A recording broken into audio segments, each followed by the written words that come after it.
हम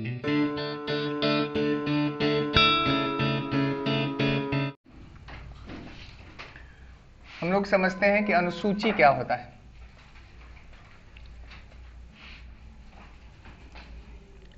इंग्लिश में हम इसे शेड्यूल कहते हैं। देखिए, पहले हम समझाते हैं कि ये है क्या। संविधान में किसी भी विषय की विस्तृत व्याख्या, सभी प्रावधान एक साथ कलेक्ट करके जो हमने लिखा है अंत में सबसे, उन्हीं को हमने क्या नाम दे दिया? अनुसूची। जैसे हम कहें, अभी हम एग्जाम्पल बेस बताएंगे कि पहली अनुसूची में राज्य और उनके क्षेत्रों के बारे में दिया गया। तो राज्य के बारे में सब कुछ डिटेल, जैसे क्या है कि उसका कितना क्षेत्रफल होगा, उसका नाम क्या होगा, उसकी सीमा कहां तक होगी, क्या क्या उसका होगा, ये सब कुछ कहां हमने लिखा है? अनुसूची। ठीक, तो अनुसूची क्या है? संविधान में सबसे अंत में जोड़ी गई और विस्तृत व्याख्याएं। ठीक है, तो अब हमारे पास एग्जाम के ओरिएंटेड हमसे क्वेश्चंस क्या पूछे जाते हैं कि मूल संविधान में कितनी अनुसूचियां थी, तो हम कहेंगे कितनी थी? 8। वर्तमान में अगर हमसे पूछी जाए तो कितनी है? हम कहेंगे 12। और अब हमसे इनका पूछा जाता है डिटेल। तो हम आपको बता रहे हैं कि एक ट्रिक से कि कैसे आप याद रख सकते हैं कि सभी अनुसूची किस अनुसूची में क्या है। ठीक, तो इसे नोट कर लीजिए, फिर हम बताएंगे।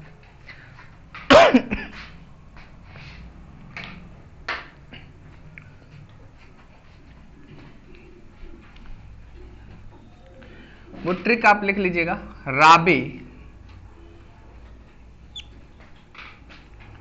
सास,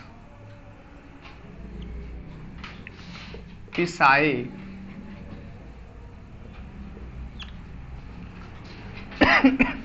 सूची,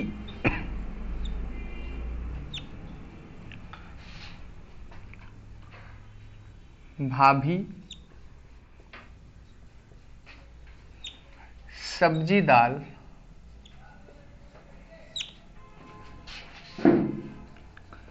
दाल, पीती नगर में, पीती नगर में। ये ट्रिक आप नोट कर लीजिए, फिर हम समझाते हैं कि किस में क्या है।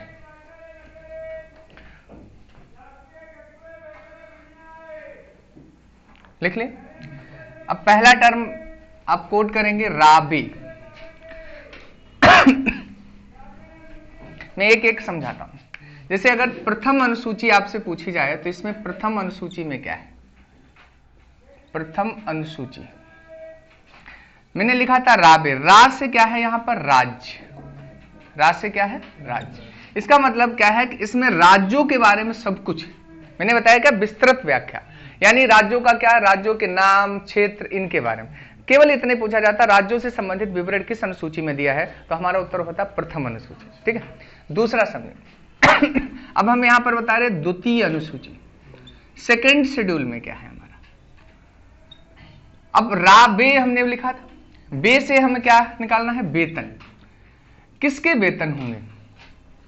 जितने भी हमारे संवैधानिक प्रमुख अधिकारी हैं, चाहे मंत्री हों, चाहे जो भी हैं प्रमुख पदाधिकारी, उन सबके क्या दिए गए? वेतन दिए। तो हम दूसरी अनुसूची बे से क्या याद रखेंगे? वेतन। ठीक, अब तृतीय अनुसूची,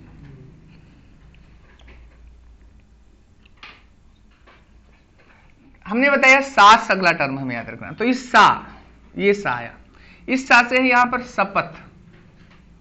ठीक, तो शपथ है किसकी? प्रमुख पदाधिकारियों की।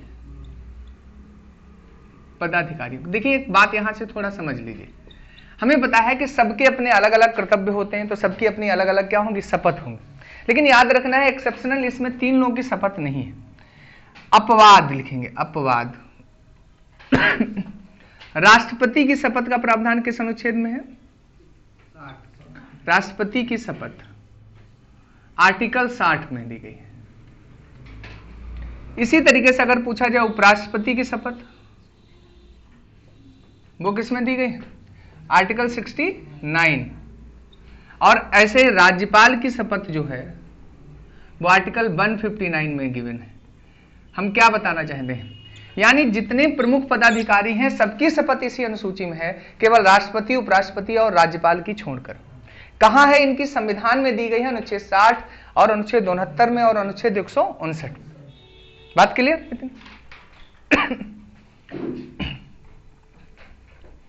तो हमने 3 अनुसूची आपको अभी तक बताई हैं। तो राबे सा से तक समझ में आ गया, उसमें बताया था सास। अब अगला जो आएगा चतुर्थ अनुसूची, 4th शेड्यूल क्या है, ठीक। चतुर्थ अनुसूची की अगर हम 4th शेड्यूल की बात करते हैं तो ये सा आएगा, और इससे है सीटें। सीटें कहां, राज्यसभा की सीटों का उल्लेख है, राज्य सभा में सीटें, किस राज्य की कितनी राज्यसभा में सीटें होंगी, ये हमने कहां लिखा है, 4th शेड्यूल में। बात समझ रहे, ठीक। अब अगला टर्म जो है वो हमने लिखा था पिसाए। तो पंचम अनुसूची की अगर हम बात करते हैं तो इसमें है पूर्वोत्तर राज्य। पूर्वोत्तर आप समझते हैं, पूर्वोत्तर राज्यों के शासन प्रशासन का उल्लेख किया गया है, शासन प्रशासन का उल्लेख है इसमें। फिर 6वीं अनुसूची की हम बात करें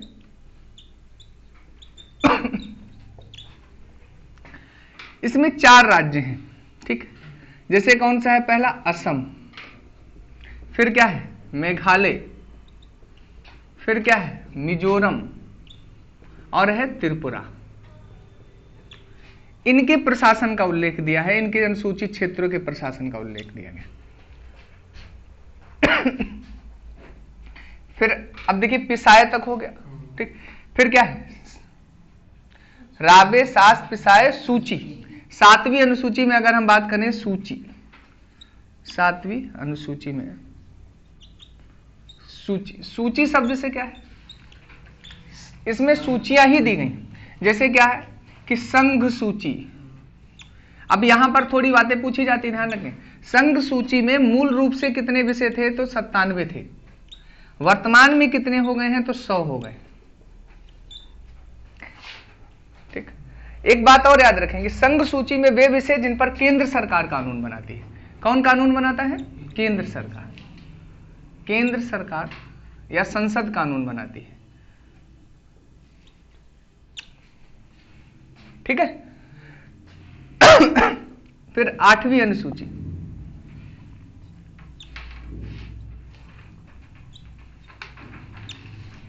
सॉरी 8वीं नहीं, अभी इसमें देखिए दूसरा आप डालेंगे राज्य सूची। अब अच्छा, राज्य सूची में क्या, जिन पर राज्य सरकारें कानून बनाए। इसमें भी लिखेंगे कि मूल रूप से इसमें 66 विषय थे, अब इसमें 61 विषय हैं। वर्तमान में इसमें कितने विषय हैं, 61। तो लिख लिया। फिर तीसरी होती है समवर्ती सूची, जिस पर लिखे केंद्र और राज्य दोनों कानून बना सकते हैं, केंद्र और राज्य दोनों कानून बना सकते हैं। मूल रूप से इसमें 47 विषय थे, अब 52 है। मूल रूप से इसमें कितने विषय थे, 47, और वर्तमान में अब कितने हो गए, 52। इतनी बात सबको समझ में। अब 8वीं है भाभी टर्म से। 8वीं अनुसूची में क्या हो जाएंगे, भाषाएं। तो हम लिखेंगे 8वीं अनुसूची, और इसमें हम लिख क्या बता देंगे, भाषाएं। क्या दी गई हैं, भाषाएं। इसमें जरूर याद रखेंगे मूल रूप से कितनी भाषाएं सम्मिलित की गई थी 14। इसमें कुछ संशोधन पूछे जाते हैं। जैसे पहला लिखेंगे 21वां संविधान संशोधन 1967 में हुआ, और इसमें 15वीं भाषा जोड़ी गई जिसका नाम है सिंधी, ठीक है। फिर लिखेंगे 71वां संविधान संशोधन, 71वां संविधान संशोधन,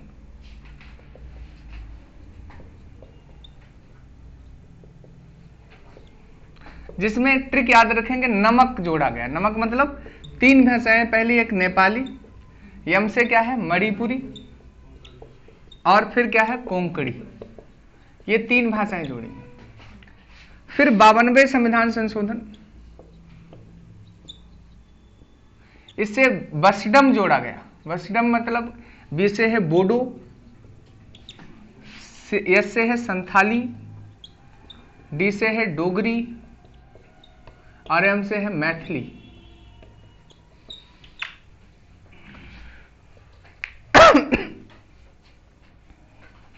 ठीक है, तो ये 8वीं अनुसूची में इतनी बातें याद रखनी है।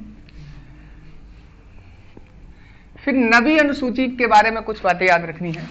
सबसे पहला 9th शेड्यूल में ये लिखेंगे कि इसे कैसे जोड़ा गया। तो प्रथम संविधान संशोधन द्वारा, कौन सा अमेंडमेंट है? प्रथम संविधान संशोधन। ठीक। दूसरा इसमें है क्या? संपत्ति से रिलेटेड, संपत्ति या भूमि अधिग्रहण, संपत्ति अधिग्रहण से। जैसे आपको पता है अगर थोड़ा सा कि हमारे यहाँ उस समय जमींदारी, रैयतवाड़ी और सब प्रथाएं समाप्त की जा रही थी, तो हदबंदी, उन्हें कैसे सब में भूमि का विकेंद्रीकरण किया जाए, उसके लिए नेहरू ये लेकर आए थे। एक बात और याद रखना, 24 अप्रैल 1973 से पहले सम्मिलित